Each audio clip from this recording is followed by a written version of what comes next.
Good evening, everyone. It's 5 o'clock, so we'll get our meeting started for the Health and Human Services Board for November 17th. And we are called to order. Roll call, please.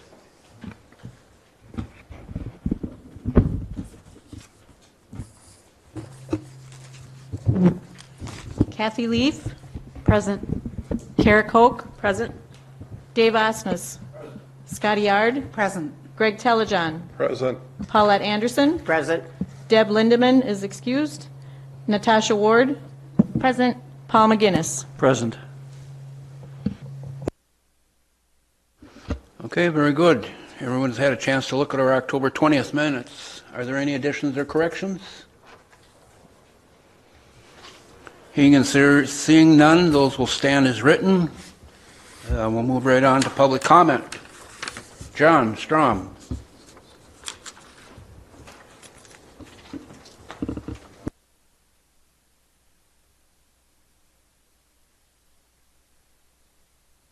Thank you, Mr. Chair.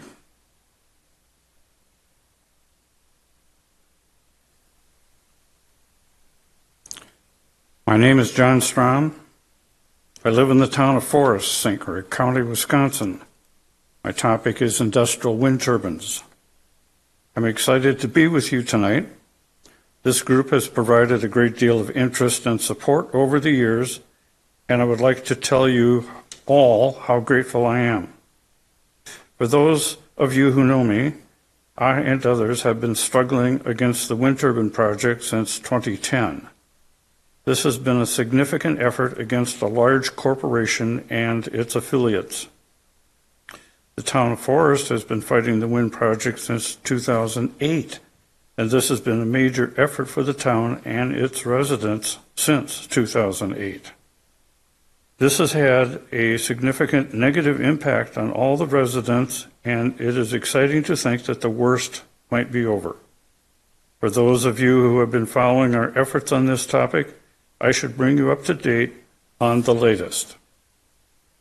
Recently, Brenda Salzig, Supervisor Ard, Supervisor Anderson, and I have discussed the recent information that has come to light regarding the Highland Wind Turbine project. This information suggests a big change regarding the project. Supervisor Ard has on her Facebook page a posting of information from the corporation that used to own the Highland Wind project. The corporation has now given up all rights to the project. This is a major victory for everyone who has fought since 2008 to stop this project. I ask anyone who has an interest in this to check it out. If you have any questions, I will be here after the meeting to talk with you. I can help you use Google to find the Wisconsin Public Service Commission docket entry, which contains the posted information. Thank you. And thank you, John. Anyone else wishing to make a public comment? And the third time, anyone else wishing to make a public comment? Seeing none, we'll move right into our business items with the COVID update. Kelly and Ellie, welcome. Thank you. I will go ahead and start sharing my screen. Looks like I'm going to need permission. There we go. Thank you.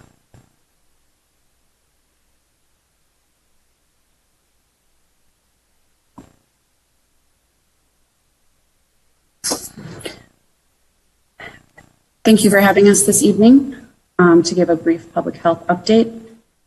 I will be going first with the COVID-19 data, and then I will pass it on to Kelly for testing and vaccine information. So to start, here is a graph of our daily COVID-19 cases in St. Croix County. I've presented this graph many times, and what this graph shows you is our epidemiological curve.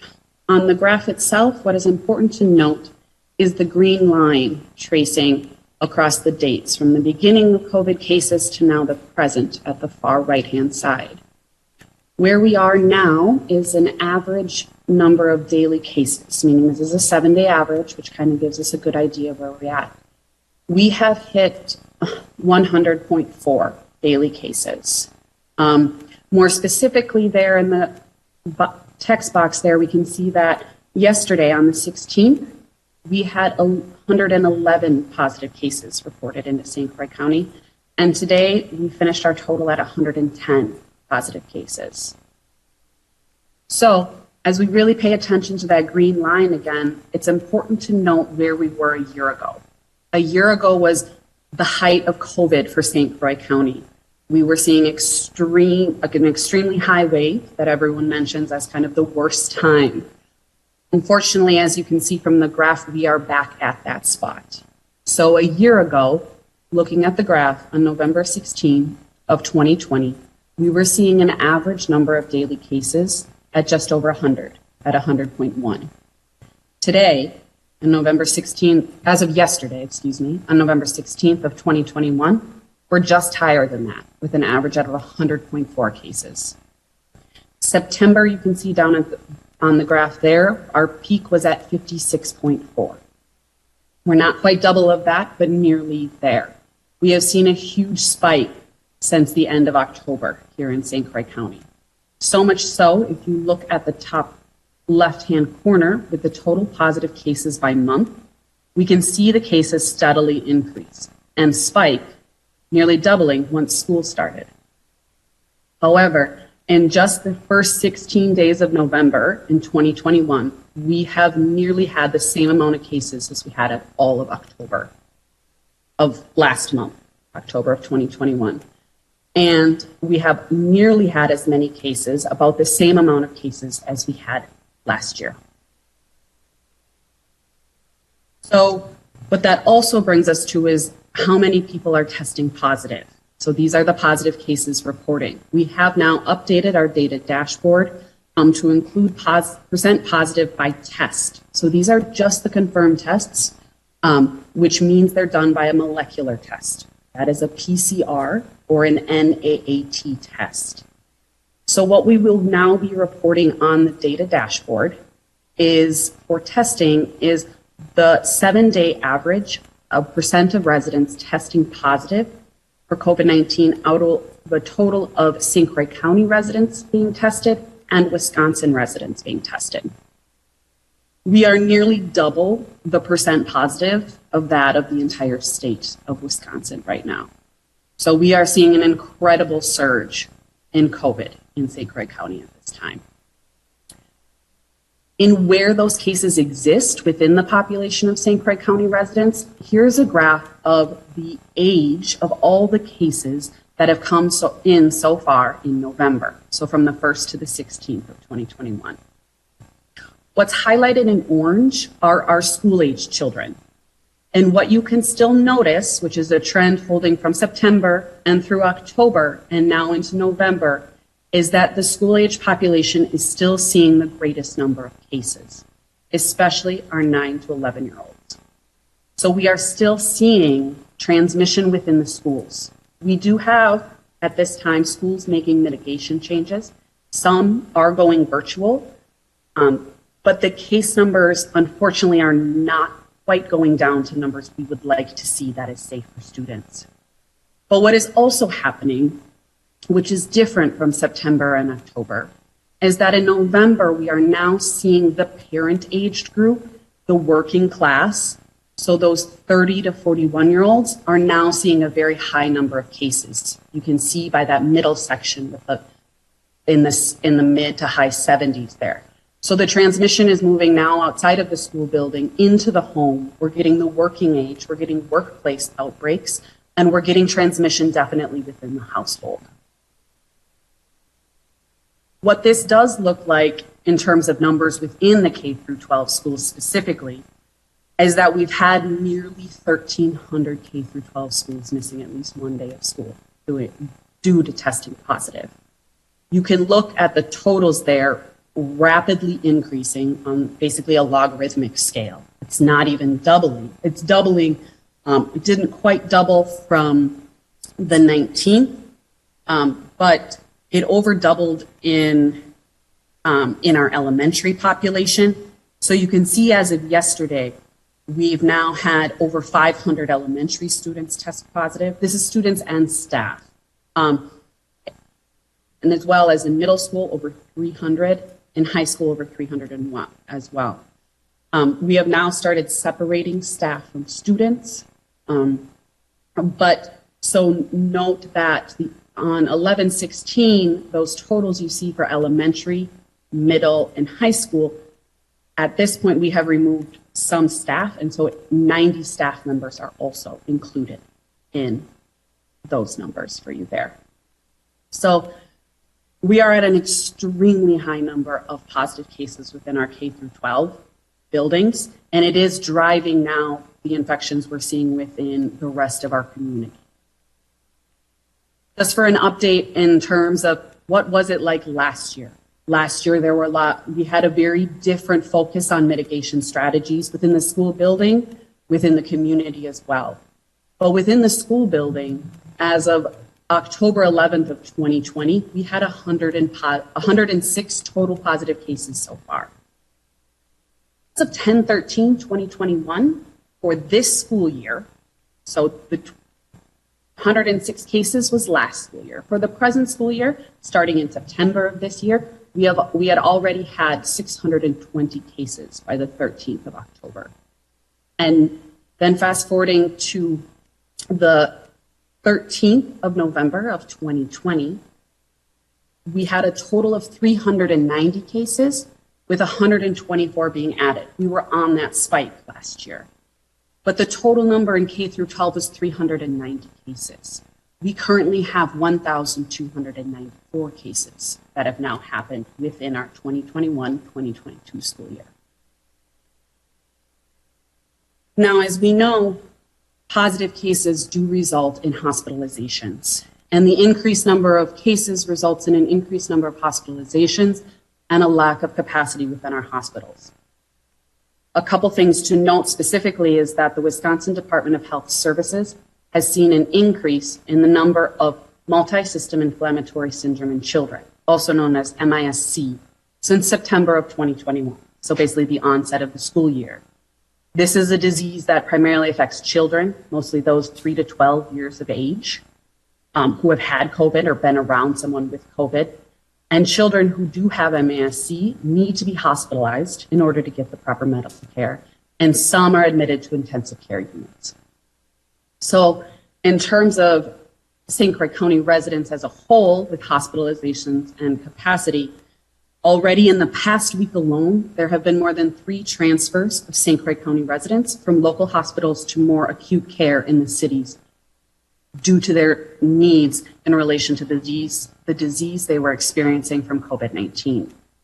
More than 10 individuals just in this past week were admitted directly into the ICU. And the medical surgical, which is kind of routine care bed availability in Western Wisconsin hospitals, this is information shared on the dashboard, has remained at red, which means there are 0 to 4 beds available within these hospitals. These hospitals, they are 7 hospitals that range from Polk to Pierce right in our area. And in the Twin Cities, as we've heard more, as of yesterday, only 1.4% of all adult and pediatric ICU beds are currently available. And only 0.5% of all non-ICU adult beds are available. And this time last year, when it was already so bad, we're seeing a very different shift. We're seeing more severe disease. People are being admitted with very severe disease and having to be transferred upon admittance to the ER. Because last year at this time, the Twin Cities bed availability was between 5 to nearly 10%. And there were at least 10 or more of these surgical beds to now where we have 0 to 4 available. There were 10 or more available in Western Wisconsin hospitals this time last year. So how bad is it really? I know this all is very upsetting. It is only getting worse, unfortunately. So in looking at community transmission, now as we've heard over the news media, Minnesota is not doing well. The United States is doing okay. So how are we measuring that? On our dashboard, which you can see from the top, our current level of community transmission is high, right?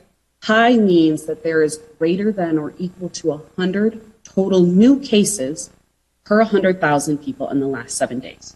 So in the last 7 days, they add up how many cases they had, and then they put it per 100,000 people of your population so that it can be compared across different regions with different populations. So in the United States, they're down to 176. They are still at high. They were much higher when the South was experiencing a lot of disease, but they have dropped. Michigan is now the highest in the US. They have 503.8 cases per 100,000 people in the last 7 days. You can see Minnesota there with almost 500 cases per 100,000 in the last 7 days. And Wisconsin is actually 6th in the US. So in terms of severity by number of new cases, COVID cases, in the past 7 days, Wisconsin is 6th, almost at 400. St. Croix County, unfortunately, is greater than all of those.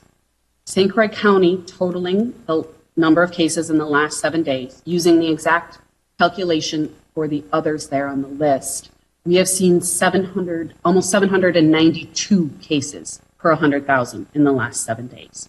So while all of us are designed to be at a high level of transmission, there is a definite difference once you go beyond 100.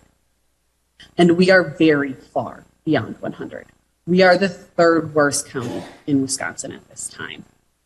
To note, Wisconsin's rate is brought down because Dane County does have a very high vaccination rate, which is correlated to their very low case rate.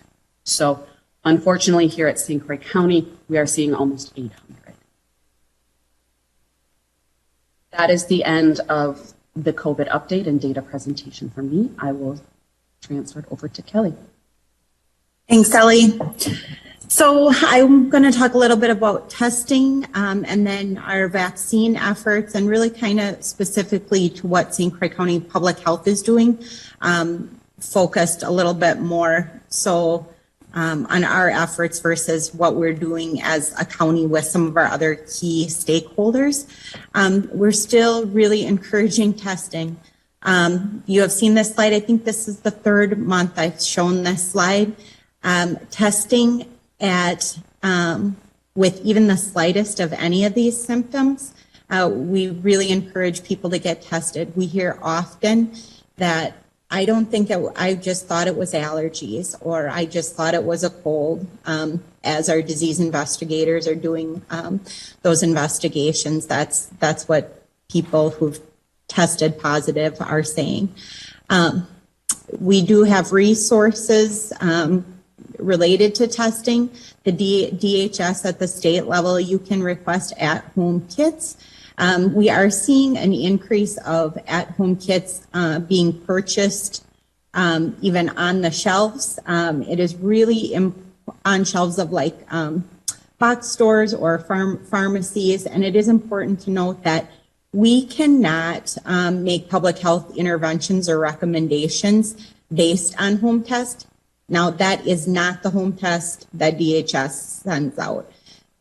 Reporting issues, because if I go to Walmart, I purchase a test, I may or may not have a mechanism to report that. So we as in public health may never know about that. As I think testing evolves, as it likely will, because we are not ending this pandemic. In the near future, we hope that systems are built so reporting of positive home tests become easier and more automatic, because there's a lot of countries around the world that are doing that have available more of a at-home test for their residents. I anticipate that the United States will move that way related to testing. Next slide, Ellie. So one of the things locally, we are in week 5 this week of our wing testing that alternates between our Deer Park Highway Shop. Thank you to Rob, the Highway Commissioner, and his crew for offering a place where we can host the wing sites. So they alternate between the Deer Park Highway Shop and the Baldwin Highway Shop every Wednesday. They are from noon to 4 p.m. On this slide also shows some of the summary. These are the 3 most recent events, so not all 5 weeks totaled in data. Every week we see more people being tested, and I got a message, today's site tested 59 individuals. So we're not seeing huge numbers in these wing sites like we did last year, where I think we had a 500 tests available at the wing site, and we went through all 500 tests. We aren't seeing huge numbers like that, but there certainly is a need for this, as we are seeing these numbers increase by the week of people going to get tested. And I do want to just call your attention quick to this invalid. So what happens is the wing comes, they do the testing. The tests are then sent to the Wisconsin State Lab of Exact Sciences is the lab that the state of Wisconsin has partnered with. So these invalid tests are just meaning that either we haven't gotten a result back on them, or the test was marked as invalid. So we have to look into why we're getting such a high number. Ellie and I were discussing today, that's quite a high number of invalid tests when we're talking about a small sample. So next slide, Ellie.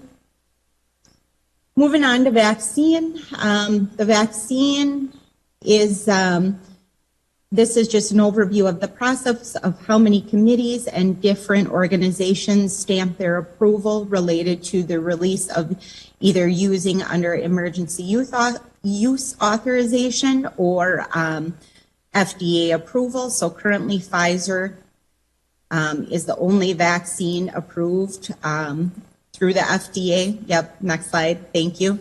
So you can see that there. It's the only checkmark. Pfizer 16 plus has full licensure or FDA approval, and all of the other vaccines are still under the emergency use authorization, which happens during a public health emergency. This is one of the authorities that the FDA has. So these were 2 slides kind of that talks about the approval process and kind of where everything else is at. We in St. Croix County started our clinics in school for 5 to 11-year-olds last week, and we vaccinated 170 5 to 11-year-olds at our clinic last Friday, and as we speak, there is another clinic going on at the school, and I think we had 201 kiddos signed up in that 5 to 11 range for the vaccine. So as of December 13th, this is probably on another slide, but our clinic on Mondays at St. Croix County Services Center will be open from 2 p.m. to 4 p.m. for kids 5 to 11 to get vaccines. And as we continue to talk with our hospital and clinic partners, we know that clinics are getting Pfizer and also hosting clinics for kids 5 to 11 in that age range. Next, yeah, perfect. So we did want to talk a little bit about these Monday clinics. I just kind of wanted to actually, for my own knowledge too, to see what kind of our Monday clinics have looked like. So typically, prior to COVID, Mondays were immunization day at St. Croix County Public Health, and we would host vaccine appointments for kids who were either underinsured or didn't have insurance. So we're not, I would say, a huge vaccine provider as it relates to other immunizations outside of COVID. But I kind of wanted to see, obviously in the last 20 months here, we have been a major vaccine provider as it relates to the COVID vaccine. So you can kind of see now these are just our Monday clinics. These don't account for any of the numbers that we did earlier this spring when we were hosting our big mass clinics at the Services Center and WITC. October, at the beginning of October, the booster dose was approved. So you can see our numbers really jumped in October and November as far as people seeking us out for additional booster doses. So just wanted to see, you just see the slide. And then just again, reminder, we are coming on flu season, and vaccine for flu is available through local clinics and providers, as well as pharmacies and big box stores that have pharmacies. We do offer flu for anyone who's 6 months of age and older. Again, we don't bill private insurances at Public Health, so our flu stock of the vaccine is pretty limited to kids who are underinsured or not insured, which in the state of Wisconsin, we do pretty well with those numbers, which is great. So we're not seeing a ton of kids come through looking for flu. We do, however, bill Medicare. So we do see a fair amount of people, older people, come in and looking for flu. So anyone's 65 and older, we would vaccinate them for flu by appointment, and we have how to get an appointment. That isn't through the link on the website. It actually is a phone call, and they get scheduled into our Monday schedule. And the COVID vaccine, we now are giving the 5 to 11-year-old Pfizer vaccine. We're going to continue to offer that from 2 to 4 p.m. on Mondays at the Services Center. And there is a link on this slide to how to sign up for those appointments. That is all we have for you this evening. Question? Any questions or comments? Yes. Yeah, go ahead, Greg. What schools did you have the clinics at? Yeah, actually, we're happy. They were our two largest schools, Hudson and New Richmond School District. And we asked everybody. We offered to everybody if they'd be interested in hosting a clinic. And those were the two that we moved forward with having a clinic. I noticed that New Richmond's shutting down during Thanksgiving because of the number of cases. And I see Menominee is doing the same thing. Is there any other schools? So as Ellie said, schools have kind of made, I wouldn't say like shutting down completely, but schools have made decisions on their own and with their leadership to say, our cases are really bad. We don't show you individual school data here. We do still host weekly meetings with all our superintendents and show that data. So there are school districts that have made decisions to say, yeah, you know what, we're going to take a pause, we're taking a break, and we're going to go virtual for 10 days or 14 days. None of them have been long-term, but yes, I would say there are, I don't know offhand, I can't think of all of them, but even our private schools as well have made decisions to try to mitigate some of the disease activity and cancel class or hold virtual. Dr. McGinnis. Yeah, just one quick comment to Greg's point that those clinics are open to anyone who from St. Croix County, basically open to any child. So it's not just unique to the children in those school districts. Yeah. Just my comment on this. Clearly, St. Croix County is in a pretty horrible position right now. If we were our own independent country, we'd be among the worst in the world. So again, as you hear about Europe, as you hear about Africa, as you hear about South America, we're right there. We have all these resources, we have all the tools, and they're not being used. Masks work, and they work without question. Everyone indoors should be wearing a mask at minimum for the next 2 weeks till these numbers come down. That's not a question. And that's a part of protecting each other and protecting our community, protecting our businesses, protecting our schools, and protecting our economy. Secondly, if you're not vaccinated, you need to vaccinate. It makes a difference. We have 0 to 4 hospital beds out of 7 hospitals available. If you have a heart attack in this room, you may not end up in Hudson. You might end up someplace else. And that impacts the care not only for COVID, but for everybody else.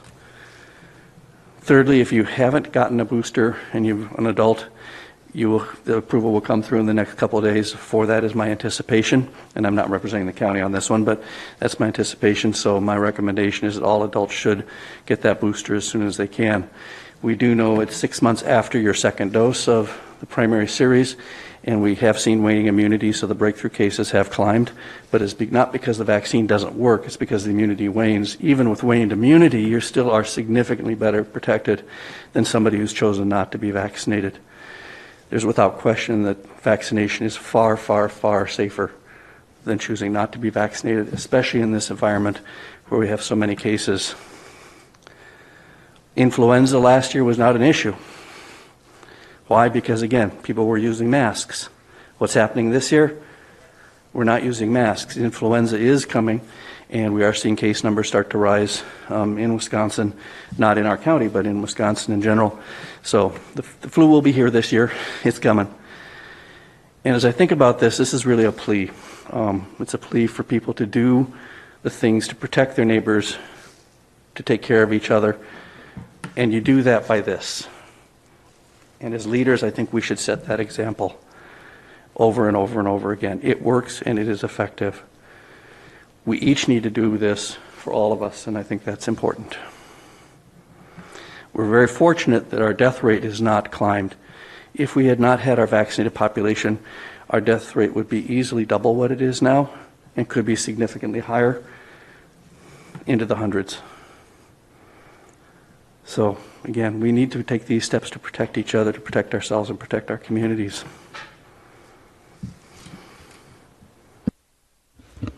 Any other comments?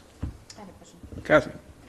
Do you know, Kelly and Ellie, of the percentage of the folks that are in hospitals, how many are unvaccinated versus vaccinated? Are you tracking that? I am not tracking it on a.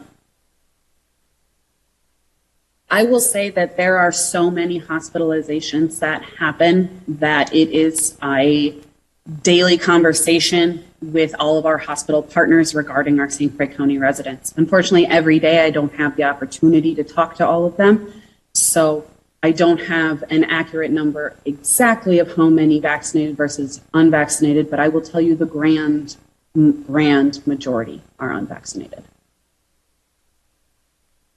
And that has been consistent since we've started with vaccinations. Anyone else? Dr. McGinnis? Yeah, if I may respond slightly differently, the data that was just released by the state of Wisconsin, because they do aggregate this data, and this is for October, showed that if you are unvaccinated, your diagnosis rate is 5 times higher than somebody who is vaccinated. Okay, that population, if you take those two populations. Hospitalization, 11 times higher.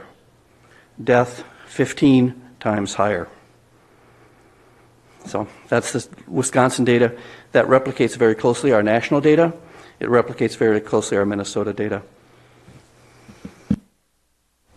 Anyone else? Well, Kelly, again, we can't thank you and their great staff enough. You're being tested again big time right now, and our thoughts are with you. We can't say enough to all the volunteers that are helping out with the clinics. National Guard folks are stepping up to help with those tests. I had the opportunity to talk with the good folks out in Baldwin here this afternoon, and I thank them very, very much for all their time and great work. We thank all our volunteers for everything that they're doing. Dr. McGinnis, we thank you for being out. I think he's been out to some of our senior centers and among other things, and we thank you for that as well.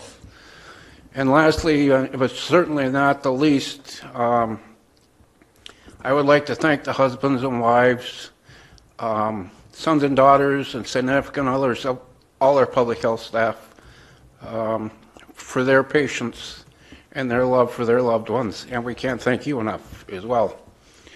Along with those little four-legged critters that we come running up with a leash on, and then we go for a walk, or the smaller ones yet that are hop up on the couch and do a little purring with, that's good therapy too. So we thank everybody.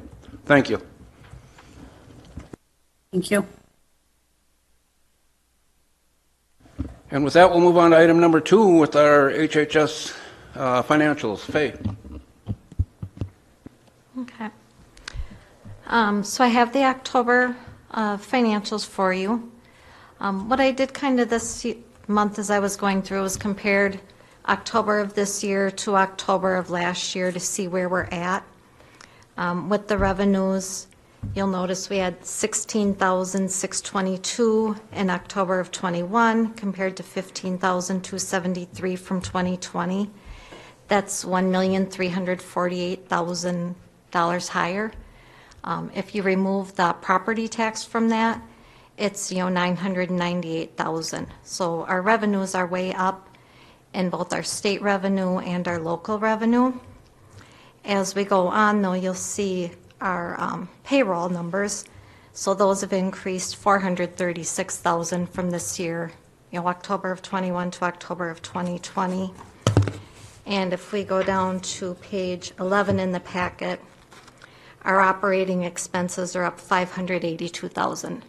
So our expenses have gone up, and really what we're doing is using our revenues, everything that's available for resources to cover those additional expenses that we have. That $582,000 in operating expenses, as I've talked about month after month, is mostly our purchase services, and that's in behavioral health, children's services, and then our CCS program. So then I'm going to drop down to our nursing home. So if we go to the healthcare campus, and that's on page 25.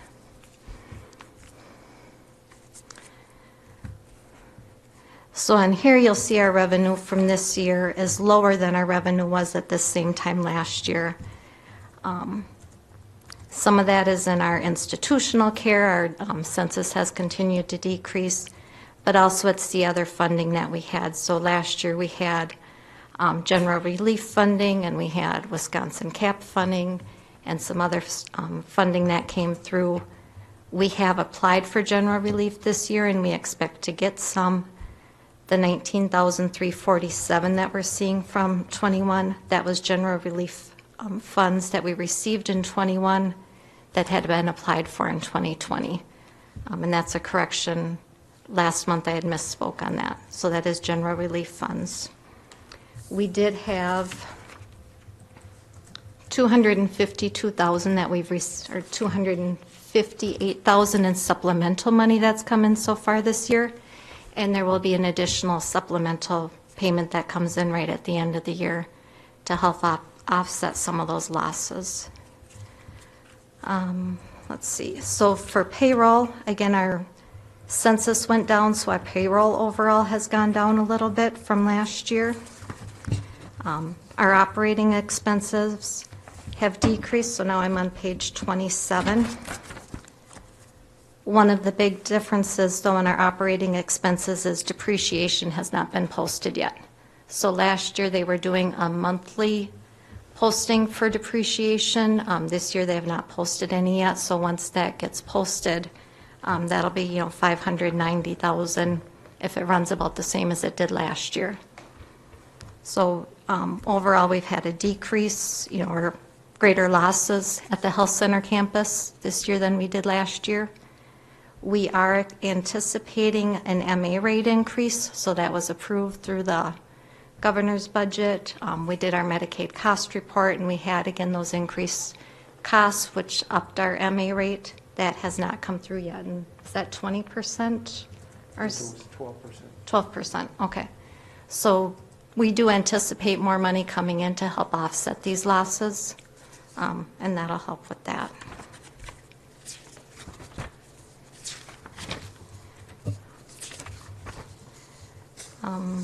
Otherwise, if we go to the very last page, we'll just talk about, again, that purchase services trend.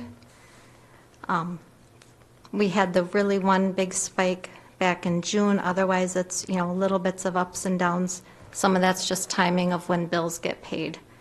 We saw quite an increase here on behavioral health, but I think that was just the timing of a couple bills that got paid that it dropped down and went back up. Any questions for me? Dave's smiling. Well, I've got one, and I don't know if it's for you or if it's for Bob. And the question is our aquatherapy pool open to the general public at this point in time? And how are those folks billed when they use that service? So when the service is available, and I believe they're doing it as a therapy, so whether it's physical therapy or occupational or speech, it's part of an approved therapy, so there would be a doctor's order, we'd bill their commercial insurance or Medicare, depending on who came in. I do not know if they're currently using the pool or not at the health center campus. My understanding, Mr. Chair, is that they are. If I'm wrong about that, I'll let everyone know that they are using the aquatherapy. Yeah, I was just I've got outpatient revenues here. Medicare Part B.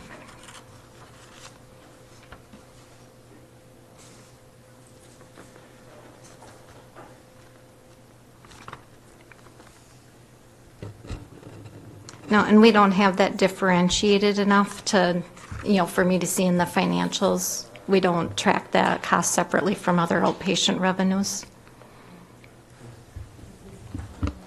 Any other questions? Dr. McGinnis? Yeah, nursing homes are fairly dependent upon occupancy, as are other healthcare organizations. What is the occupancy this year compared to last year? Do you have that off the top of your head by any chance? I don't believe it's present in the numbers we're seeing here. Is it down 10%, 20%? I know what the current census is, but I have not compared that percent from this year to last year. And I don't know, do you have that? I don't have that, Dr. McGinnis, on hand. I can get that information, though. Sure. Because I think that's one of the key drivers here. If we can get occupancy there, then the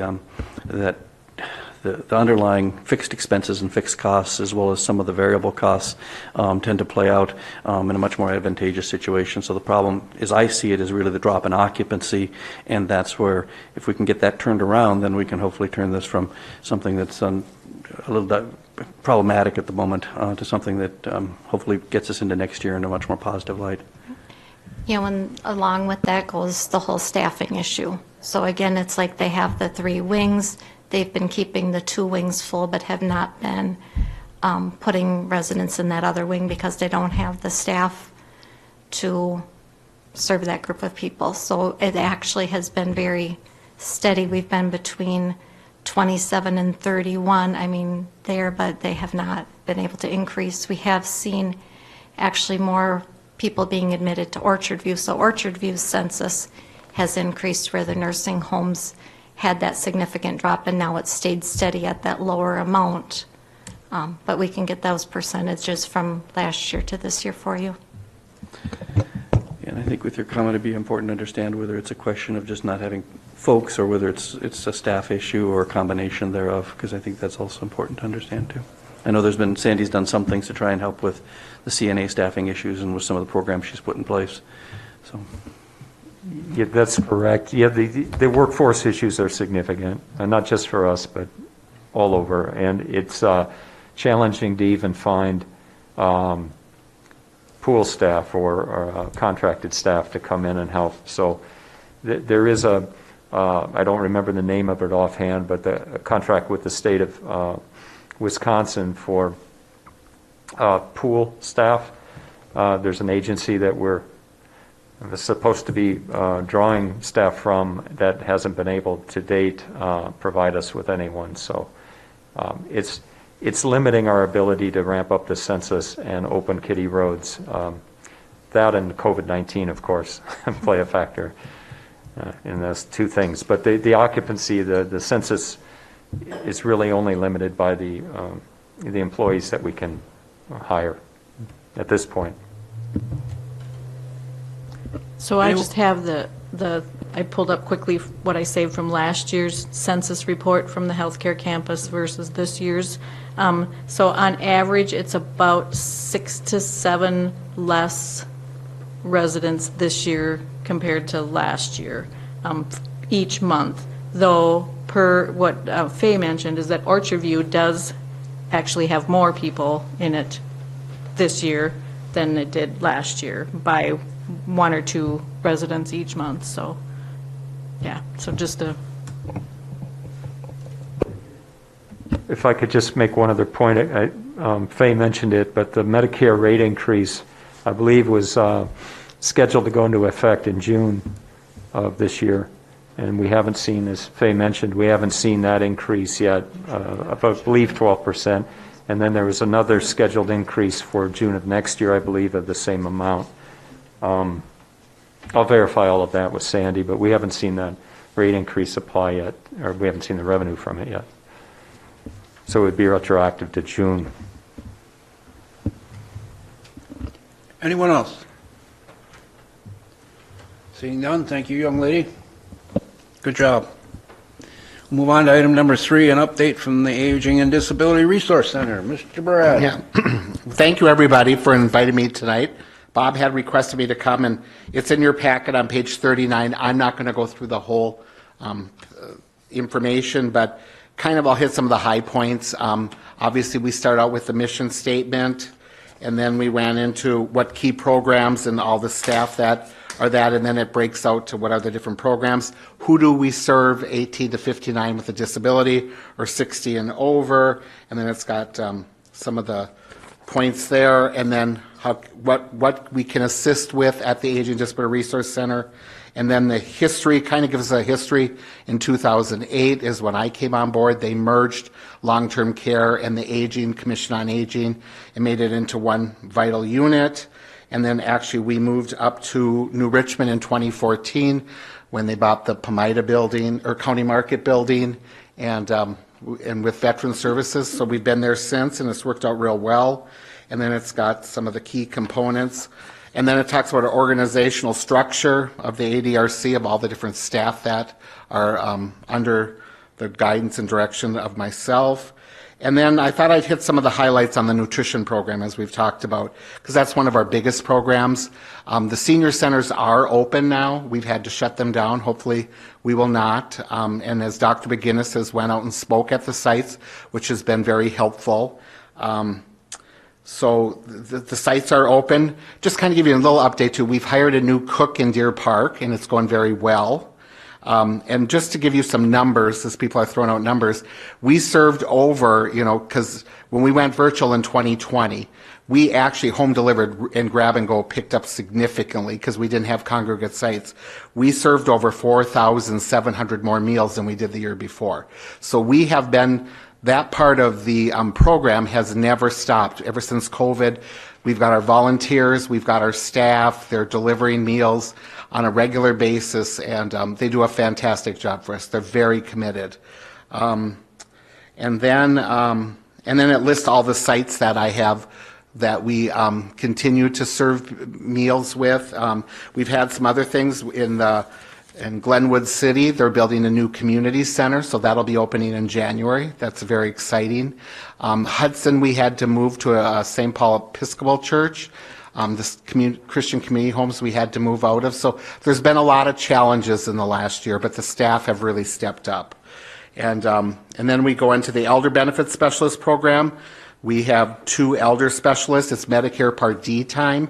So if you need to have your program looked at, call them up, set an appointment. It's by December 7th, but they do a great job. And as I'm getting older, I've had to actually utilize it. It's been very helpful. So I would recommend it to anybody. The Disability Benefits Specialists, they deal with people with disabilities. That's a huge issue in this community, especially, and we have 2 outstanding disability specialists that really help them get through that journey and help them to understand the programs. Then we have information assistance options counselors. We have 3 of them. You've heard of family care. They deal with people with looking at public options.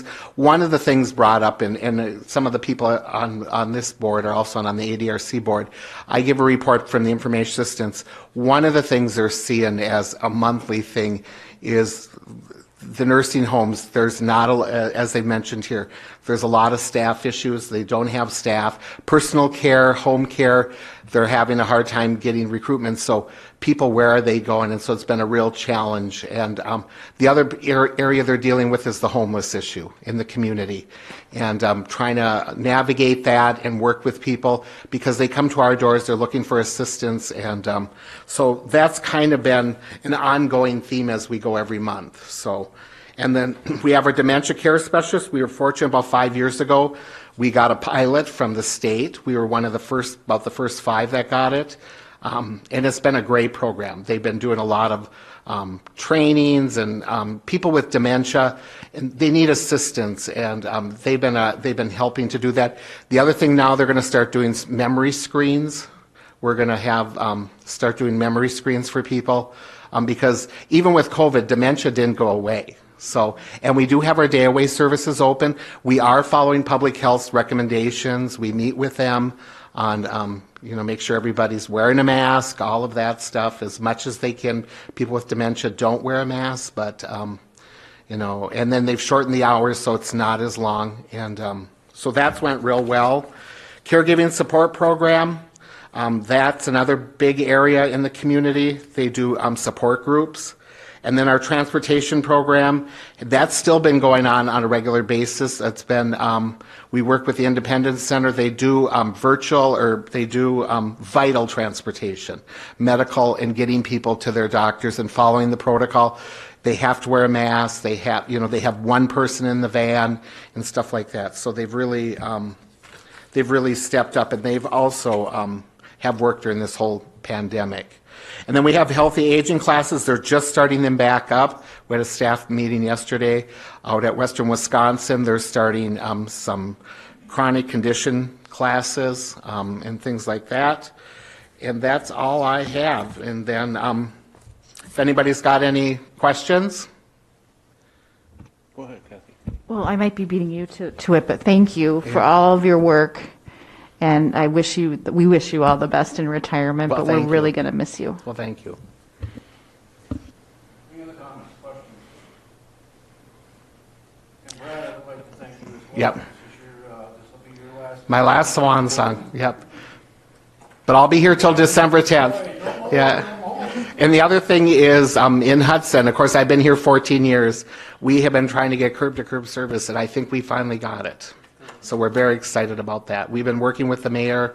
It's been a challenge, but it's been a great. I'm hoping by this summer we'll have to have curb-to-curb service, and that's been one of my goals since I've started. So, thank you. That's one of your longtime goals. Yeah. That's to say the least. And Yeah. we are very fortunate. You and I have had some long conversations in the last couple of weeks, and one of the things we talked about was the staff that we've got. Right. And they're unbelievable.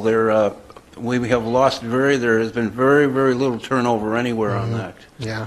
And all the services that we provided.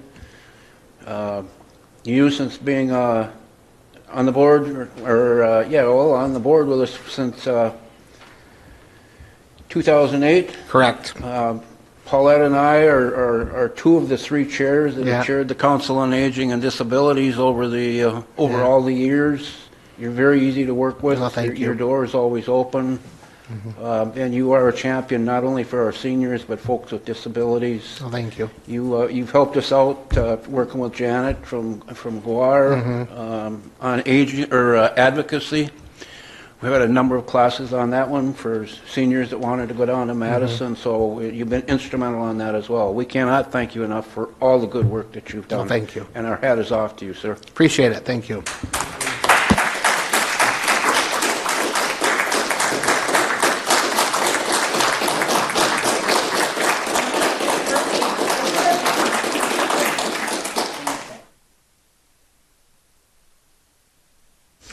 We will miss you. And we'll move on next to item number 4, addressing the housing needs in St. Croix County. Mr. Chair, could I just make one more comment related to Brad?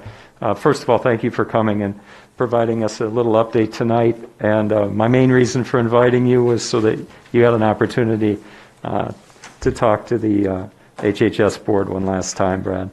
I know you'll be here for the your final ADRC board meeting next month, and that will be your last day. So from myself, from everyone at the Health and Human Services Department, we thank you, and I still have a couple of weeks here to make you feel uncomfortable. So, and just to provide an update where we're at with the hiring process, we've posted the position for 2 weeks. We received several applications, and we'll be scheduling interviews soon for that position.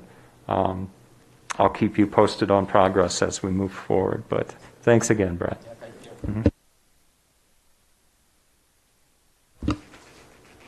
Okay, we'll go back to the housing needs. Who, Yes, we have this as a standing agenda item, so every month we'll try and give updates on anything new or anything any news that might move us closer to a goal of having affordable housing and emergency housing for the people that we serve in St. Croix County. I was going to ask Supervisor Art if she would provide an update. Before I do that, I will say in the ARPA updates, there's a bit of an update there that would apply to housing, but I'll turn it over to you, Supervisor. Currently looking, because we are coming into the winter months, and as everyone knows, it is very chilly and it's going to get colder. Temperatures are dropping. Currently at Grace Place Shelter, we are at full capacity with a wait list close to 150 people as of this afternoon. Those persons will be, we are trying to find other shelters, but every shelter within western Wisconsin is at capacity, and as well as the Twin Cities shelters. So we are in crisis mode throughout western Wisconsin. And as we get into the northern areas of Wisconsin, the numbers are worse. So this is not just about numbers. These are people, kids. The good news on the radar for today, and the reason I'm dressed the way I am, it's moving day.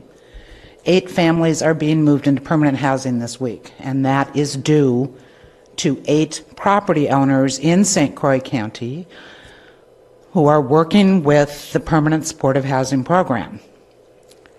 Oftentimes, permanent supportive housing candidates are some of the most challenging. They may have mental health issues, they may have drug and alcohol issues, it may be family deviation issues, but these property owners have stepped forward.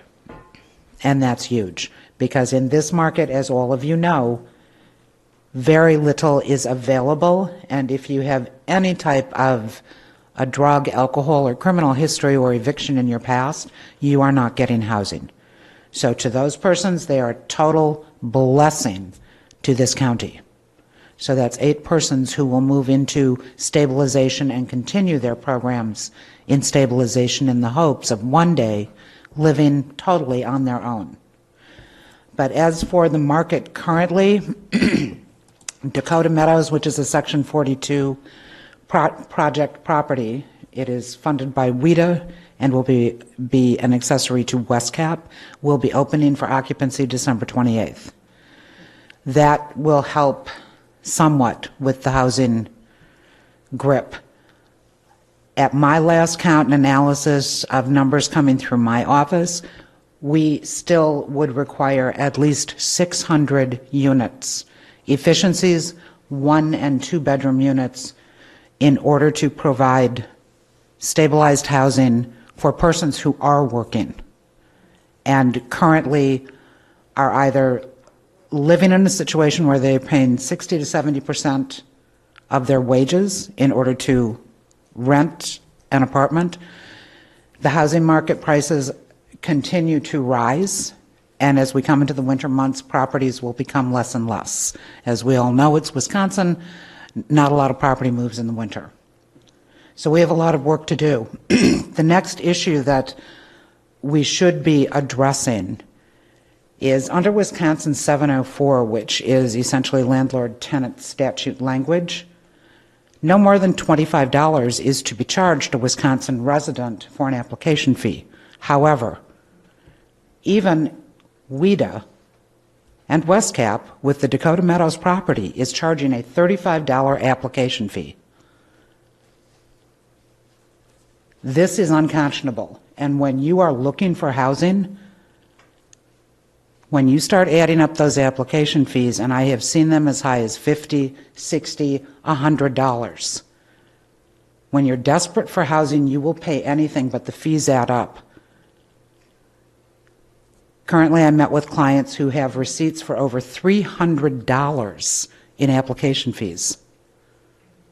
This is something that not only needs to be addressed to the department, to the DATCP, but it also needs to be addressed at the legislative level. On the county level, we need to start taking action to enforce statutory language, to inform property owners that this is a violation of state statute. And actually, the only mechanism to address it without getting yourself into court is to make that report to the DATCP and have them follow up on it. I would rather see property owners come into line because they're uninformed, they're ignorant of the law.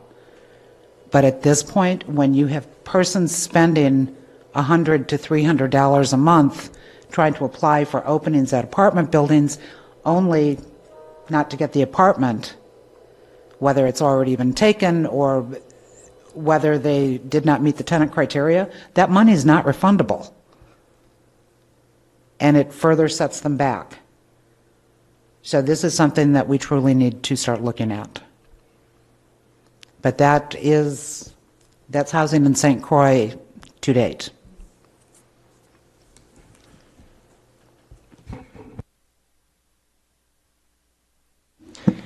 Supervisor Ard, you said 150 people are on the wait list at Grace Place right now.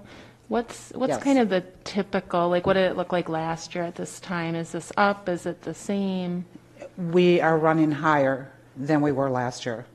During the COVID period, we saw a lot of persons hunkering down, finding friends or relatives that they could stay with. It's not the case this year. Now that restrictions have lifted, everybody felt a little freer. Those family and friends are no longer doing the sofa surfing. So a lot of persons are being ejected from their temporary stay areas and are on the street. So we're seeing increases in the numbers of persons who are seeking shelter.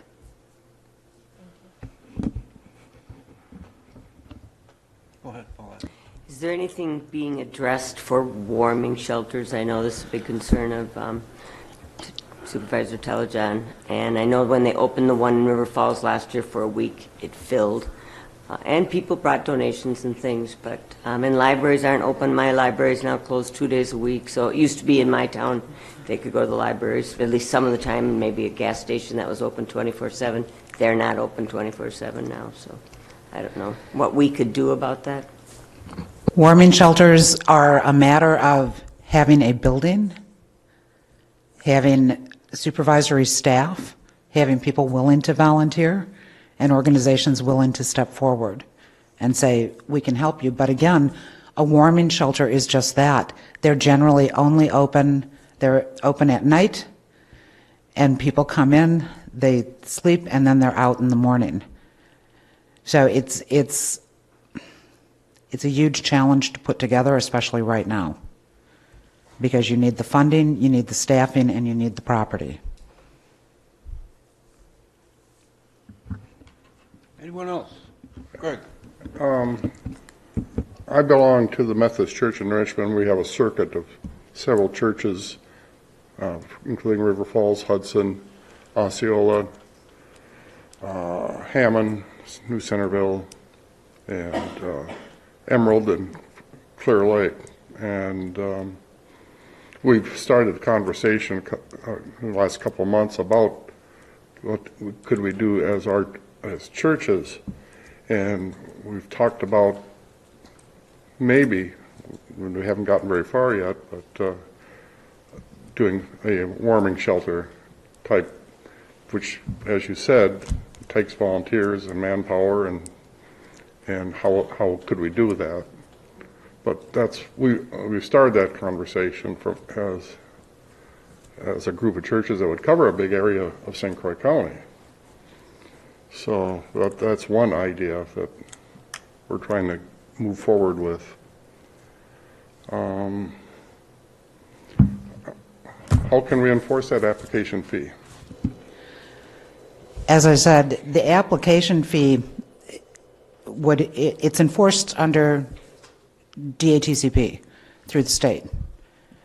But educationally, it's being able to reach out to all of these property owners, independent and commercial. Anytime that I have housing applications that come through my office and I see that the property is overcharging, then I contact the owners, inform them of the statutory requirement, state that this person is a Wisconsin resident, and so therefore this is what you are legally allowed to charge. And a lot of times the response is, well, if they don't want to pay it, then they can go elsewhere. Now, that's not the right response to be given, but in this housing market, it is pick and choose. And for persons who don't want to pay it, the property owners aren't going to jump hoops.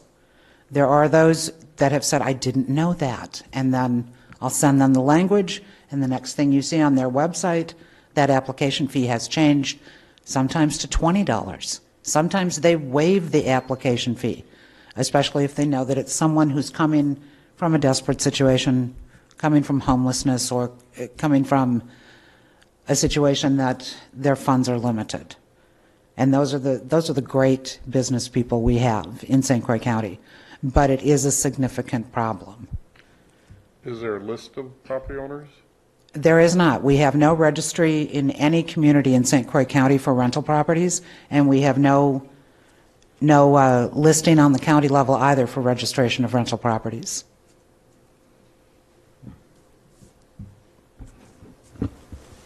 Any other questions?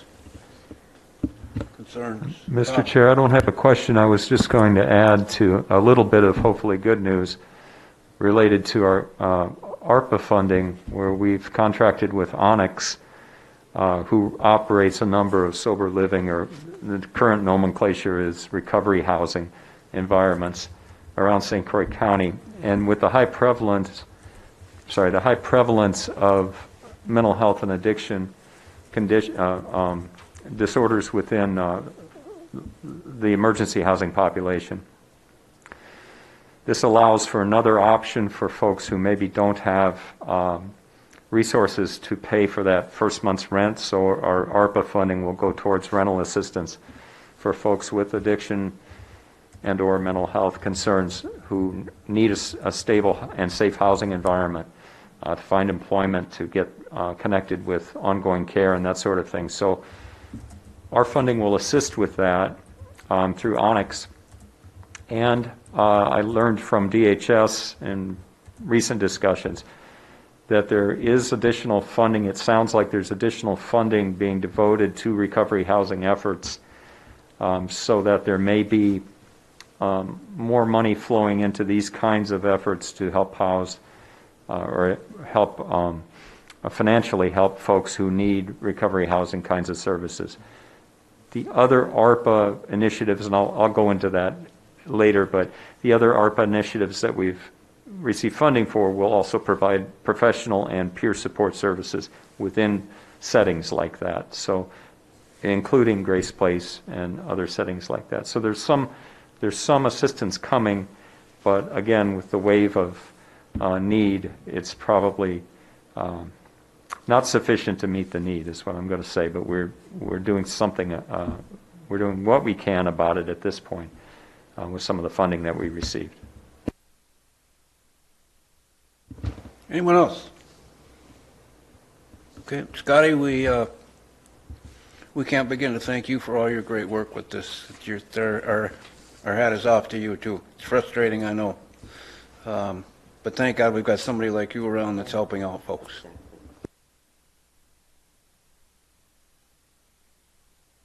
With that, we'll move on to item number 5, Wind Siting Council and Renewable Energy Discussion and Updates. Thank you, Mr. Chair. When we put this on the agenda originally, it was to provide the board with a little background on previous efforts to contact the Wind Siting Council to try and obtain a report on the health concerns related to wind turbine farms. And we hadn't been successful, at least in my time here, in getting any kind of a response from the Wind Siting Council. They did elect some new council members, but as of today anyway, we haven't received a response. However, a letter was brought to our attention on Monday, I believe, from Supervisor Arden, Chair Osnes, a letter from the Leeward regarding, maybe let you speak to that in more depth, but a letter that seems to indicate that that company is pulling out of their previous agreement, as we heard in public comment earlier. So I'll let Supervisor Ard, you can speak to that probably in more and coherently. So, ladies and gentlemen, what you are looking at within the packet is the letter from Leeward Renewable Energy, which was posted to the PSC docket, which is essentially stating that Leeward Energies is canceling the project, which was slated for the town of Forest in St. Croix County. This has been an ongoing battle initiating in 2008, and the town of Forest has been fighting it ever since. I have worked with the town of Forest since 2008 in traversing the statutory and administrative rules of the state of Wisconsin. PSC 128 is a very tough chapter, as is Chapter 66, which covers renewable energies. But this, just because they have canceled the project, does not let Forest or St. Croix County out of the woods. The land leases which are currently in effect can be sold to another developer. So it is with that prospect that I would urge this committee and county board to draft ordinance regarding wind energy and solar systems. No county ordinance can be stronger, greater language than what state statute is. And currently, the only way to aid or assist the county in this type of development is to look at decommissioning. At present, there is no technology to decommission a 600-foot wind turbine or the nacelle or the blades. You are talking about 6 to 8 feet of concrete and rebar which will be sunk into the ground and never removed. It is not part of the statutory requirement. And that is above and beyond shadow flicker, low resonance noise, any of the alleged health conditions that have been reported. With the solar panels, there is also no recycling for a solar panel. My suggestion is that Corp Council be directed to draft language for ordinances regarding decommissioning, which would include an escrow account for each project, which would require an amount of monies to be increased based on inflation or economics each year to cover the cost of roads for any wind turbine project because of the weight of the turbine pieces and nacelle, which damages county roads, which is primarily the area that these would be placed in. That solar panels have a decommissioning plan as well as wind turbines, that any component of said wind turbines or solar panels will not be deposited in St. Croix County, but must be dealt with outside of county areas, because what will happen is we will have a gravel pit or an area that once was a public dump, and that's where these components will go, and they will rot and leach. And unfortunately, St. Croix County has karst bedrock. So chemical components contained within both elements will soon be in our aquifers. It is a no-win situation in decommissioning when companies, especially foreign-owned, walk away from a wind or solar project. And then the county and the landowner are faced with those components being left on their properties.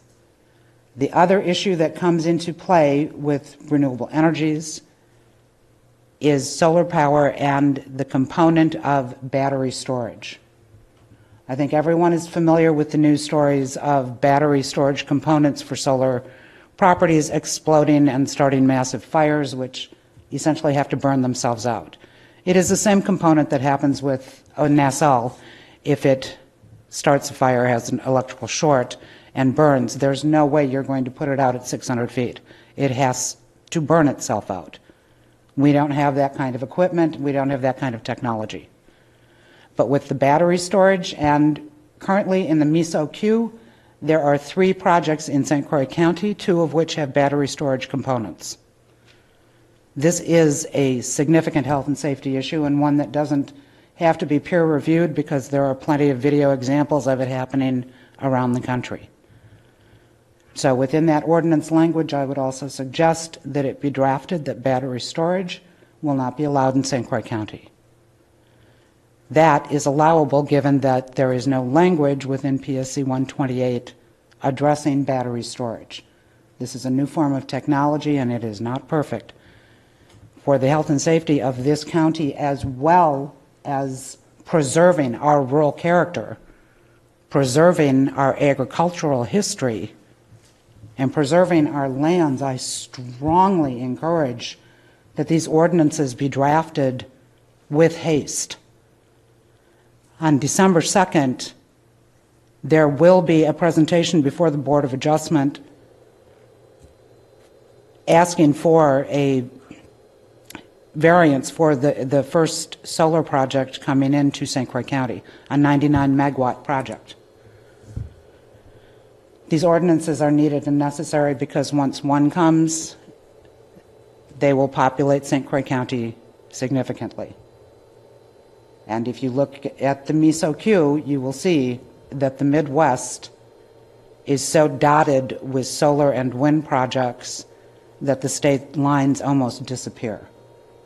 The breadbasket is now going to become the green energy basket, and unfortunately, I will tell you this. I'm not an expert in power, but I am pretty much an expert in getting to the bottom of something, and I'll ask the questions that are needed and necessary. And whilst at the WCA conference, I had a very long conversation with representatives of Enbridge, asking them to please confirm for me, will wind energy and solar energy replace our current energy systems? No, they won't.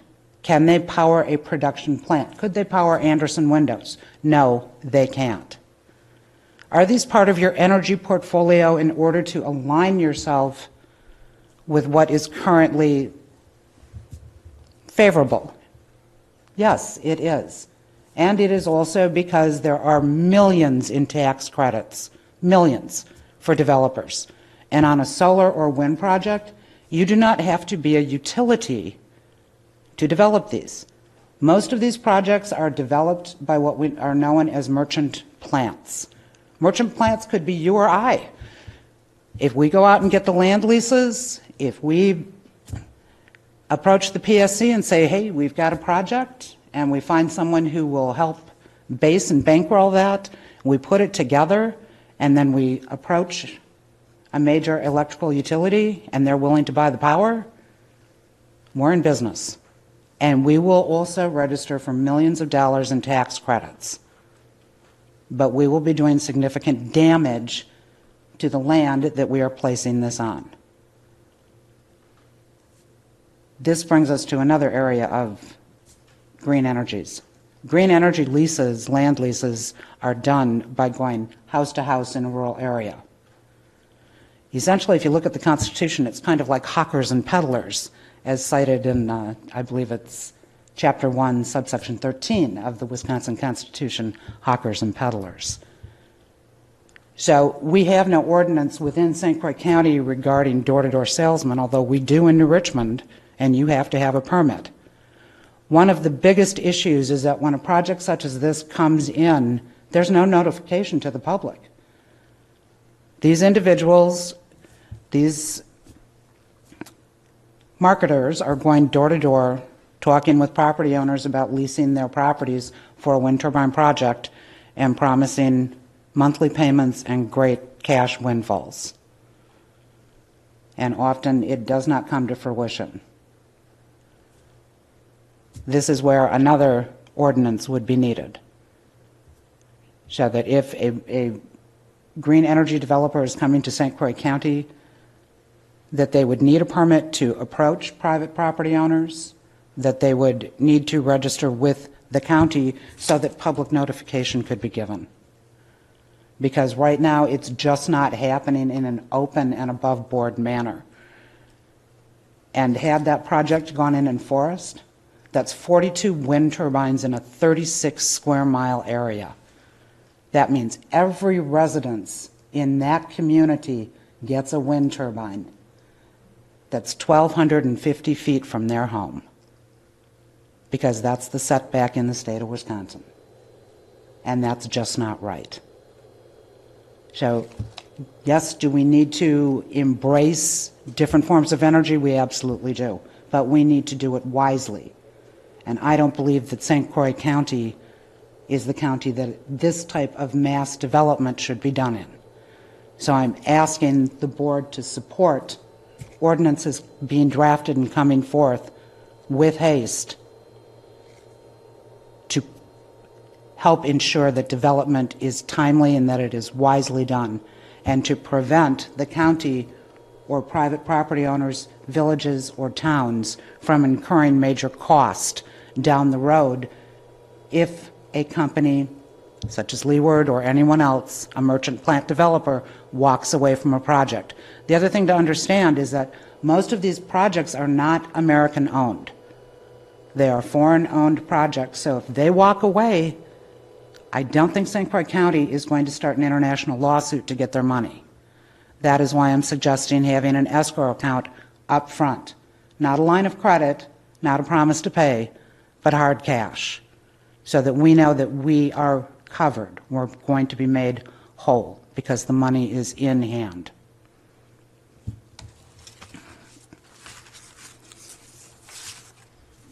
Would we need a motion then to move forward with ordinance development?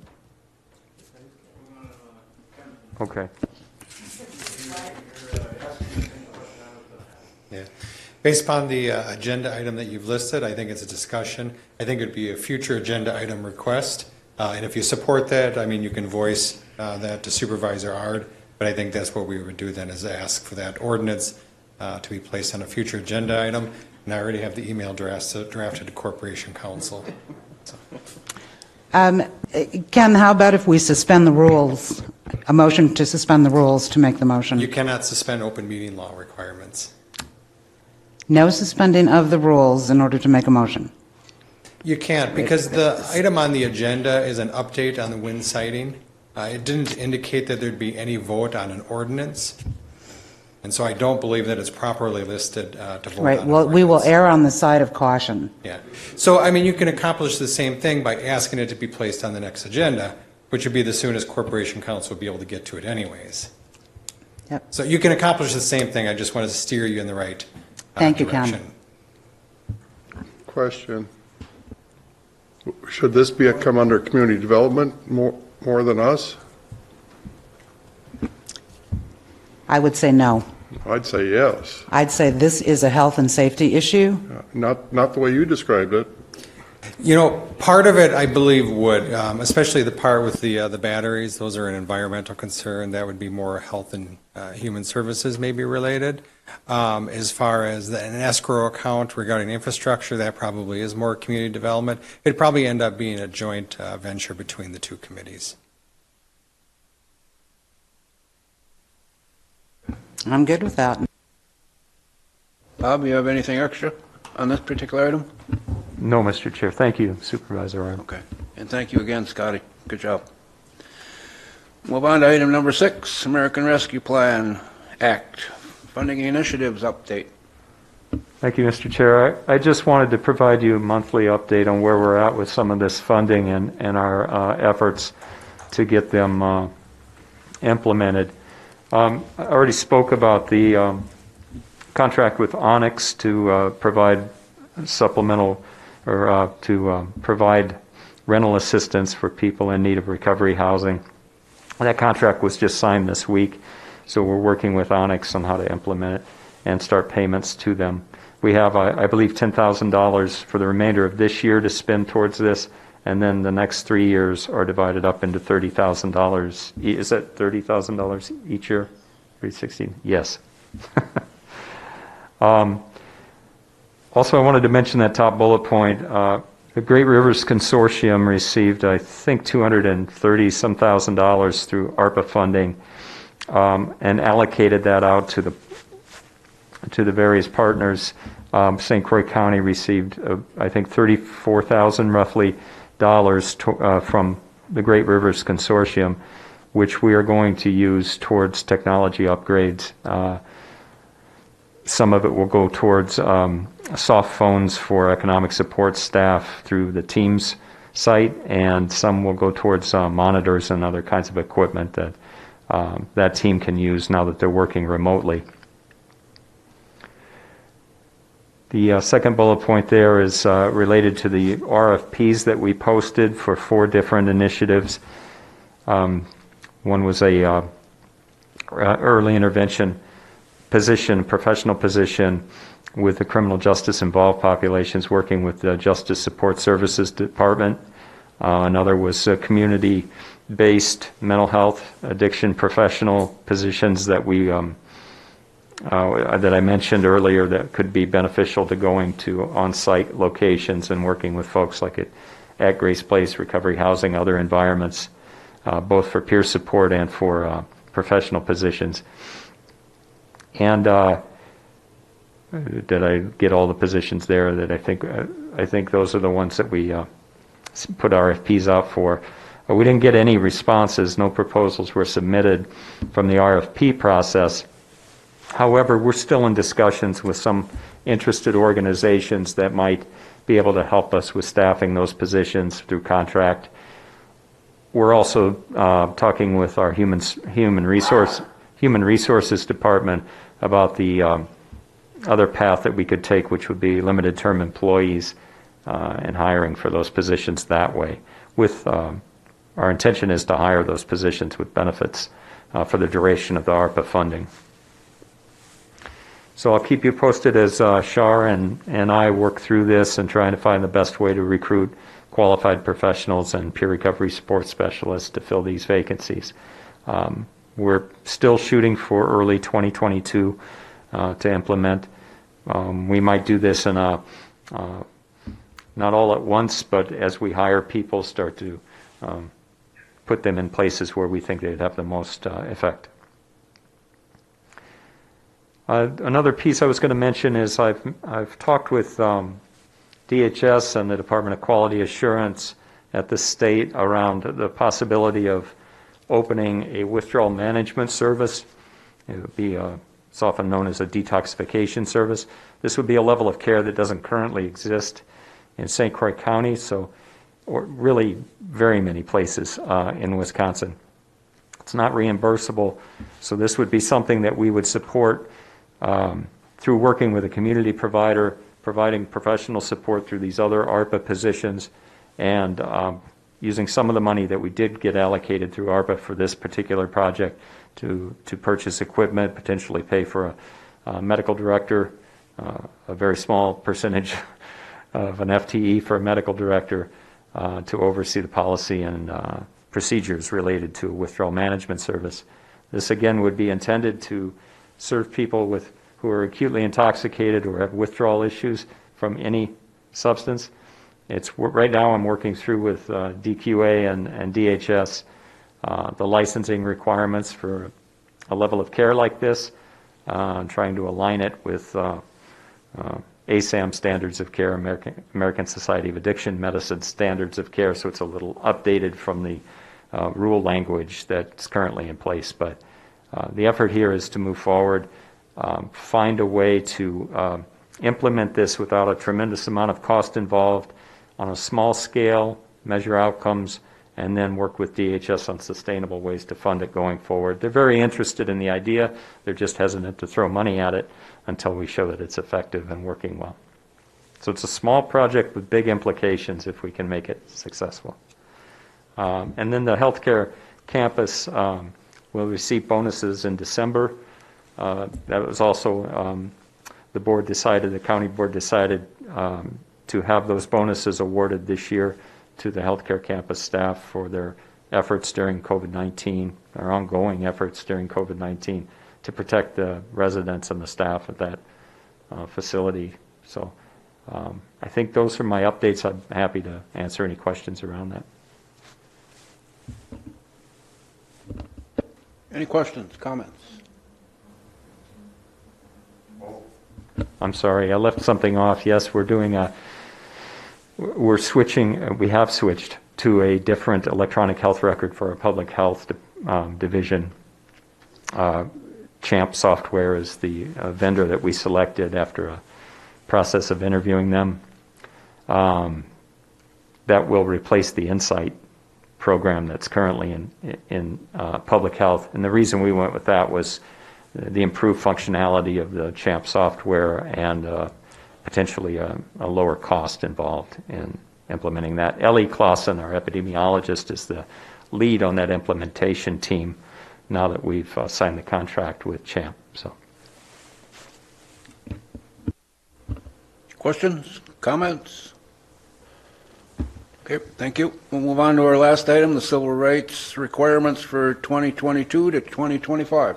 And I didn't mean to scare you by putting this, thank you, Mr. Chair, I didn't mean to scare you by putting this whole thing in the board packet, but this is going to be a relatively large effort we're going to have to undertake with other departments and with HR and whatever team I think was previously in place to implement this civil rights plan that we have to come up with. The reason I put it in your packet was just because we're supposed to be receiving current recommendations related to what's required for this plan in November, and it's November 17th. We haven't received anything yet from the state. So what you see in here is the most recent presentation that we were provided with that lists, the recommendations as they appeared, I believe, in previous years. There will be a slightly emphasized requirement for data collection from our various divisions, so it might be a little more time intensive this year. And my intention in putting this in the board packet was simply to make you aware of the fact that we'll be addressing this and have a plan developed by March of next year. And again, it's kind of a significant effort that we'll all be working on over the next few months. So yeah, I wasn't going to go through the whole thing with you. I probably didn't need to include the whole packet, but just for your information, I thought if you wanted to read through it and see what was involved in this effort, it might be useful information for you to have.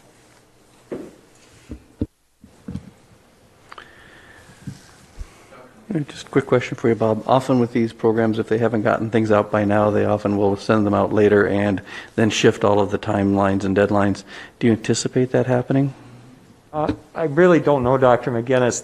They said the month of November they would be putting out the recommendations, and DHS is actually trying to make data collection or data analysis easier for counties by consolidating some of the data in a website or someplace where we can access that information. So as opposed to previous years where you had to go out and search on your own for certain data sets, this time around DHS is trying to make the process a little more, a little easier for counties.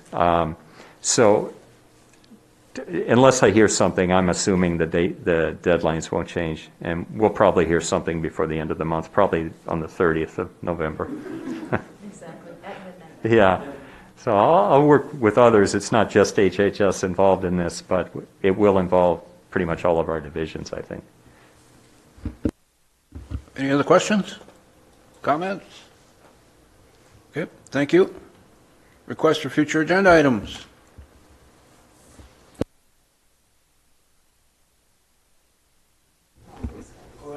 I think we've already covered the future agenda item of discussion and action upon ordinance or ordinances regarding energy systems.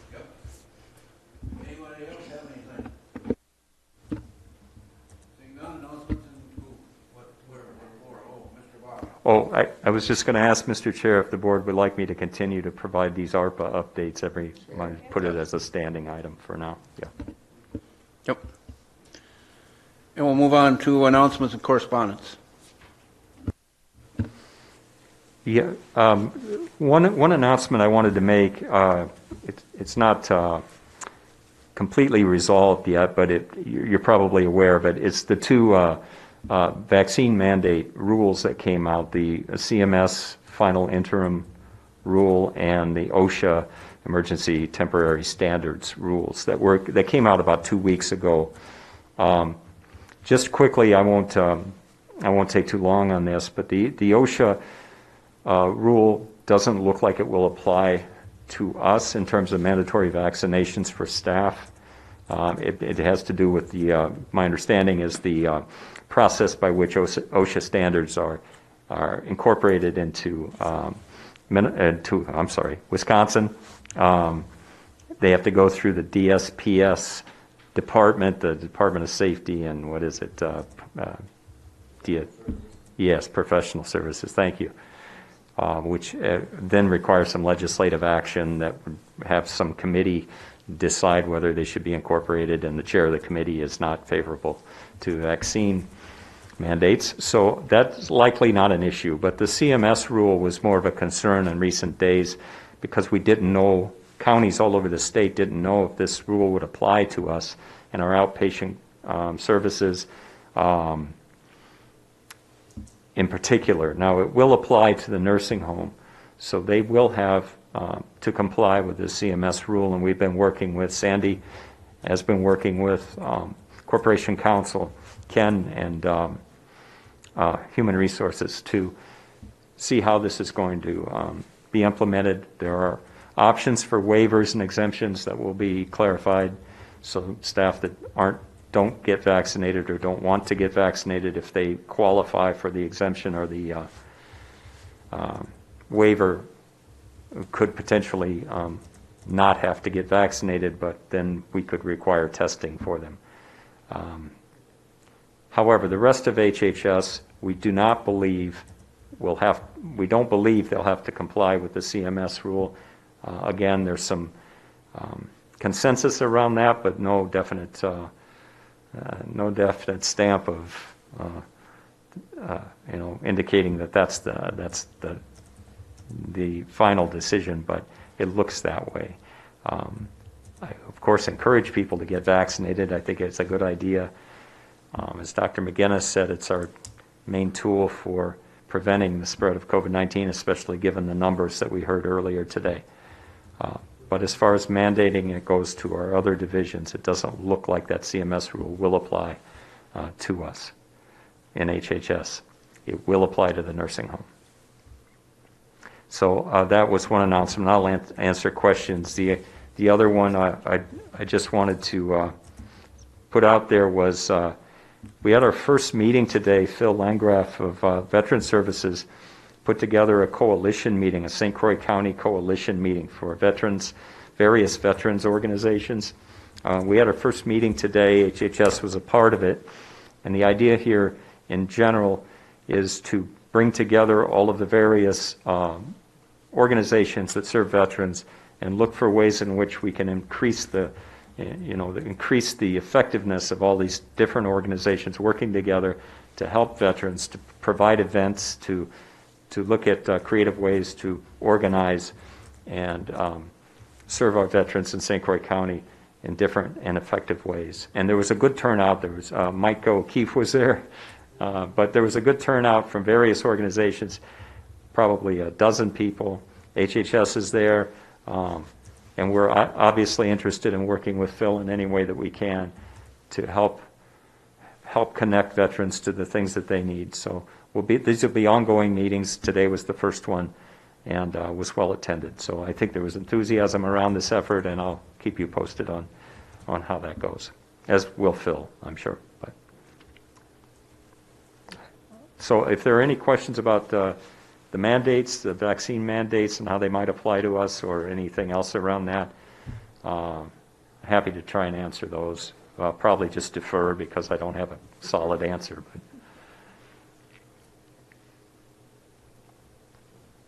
But Is that it? yeah. Okay. Yes, sir. Thank you. I'm happy there's no questions. Just to let everyone know, I'd like to wish each and every one of you and yours a very happy Thanksgiving. Be safe. And thank you all. There's a lot of good information tonight, and it's been greatly appreciated. So I thank each and every one of you again. Our next meeting will be December 15th, 5 o'clock, right back here. And with that, our meeting is adjourned. Thank you, everyone.